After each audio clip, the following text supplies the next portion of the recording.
Hi అండి అందరికీ. నా చేతిలో ఉన్న ప్యాకెట్ ఏంటో గుర్తుపట్టారా? పోనీ ఎవరికన్నా తెలుసా? తెలిస్తే కామెంట్ చేయండి.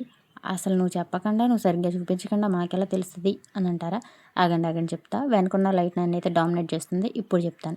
ఇదేం లేదండి, ఉప్మా రవ్వే. మామూలు ఉప్మా రవ్వ కాదు. మన రేషన్ షాప్‌లో దొరుకుతాయి కదా బియ్యం, వాటితో చేసిన రవ్వ అనమాట ఇది.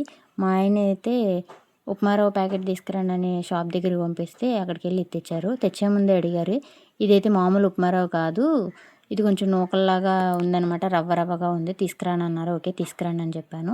ఇదేం పెద్ద ప్రాసెస్ ఏం కాదండి. మనం నార్మల్‌గా ఉప్మా ఎలా చేసుకుంటామో అలాగే చేయాలి. కాకపోతే దీనికి కొంచెం వాటర్ ఎక్కువ పడతాయి. అవి నూకల్లాగా ఉన్నాయి కదా, ఉడకడానికి సరిపోతాయన్నమాట. కొంచెం ఎక్స్‌ట్రా వాటర్ పోస్తే అలా అని మా అమ్మమ్మ చెప్పిందనమాట. లేకపోతే కడుపు నొప్పి వస్తుంది ఉడికినట్టు తింటే, రైస్ కదా. మా అమ్మమ్మ దగ్గర ఉన్నప్పుడైతే మా అమ్మమ్మ రేషన్ షాప్‌లో బియ్యం తెచ్చి వాటినైతే రాళ్ళతో ఇసురుతారు కదా, వాటిలో ఇసిరి మెత్తగా వచ్చిందేమో ఇడ్లీలకి వాడి, ఇలా నూకల్లాగా వచ్చిందేమో ఉప్మాకు వాడేది. చాలా అంటే చాలా బాగుండేది. చక్కగా అల్లం ముక్కలు అవన్నీ వేసి బాగుండేదనమాట.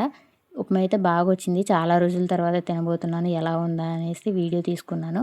పర్వాలేదు, బానే ఉంది. మా అమ్మమ్మ వండిన అంత అద్భుతంగా ఉండకపోయినా నేను వండాను కదా, ఏదో అలాగే పర్లేదు అనుకొని తిన్నాను. మా పిల్లలు, మా హస్బెండ్ కూడా కొంచెం ఇష్టంగానే తినెళ్లారు.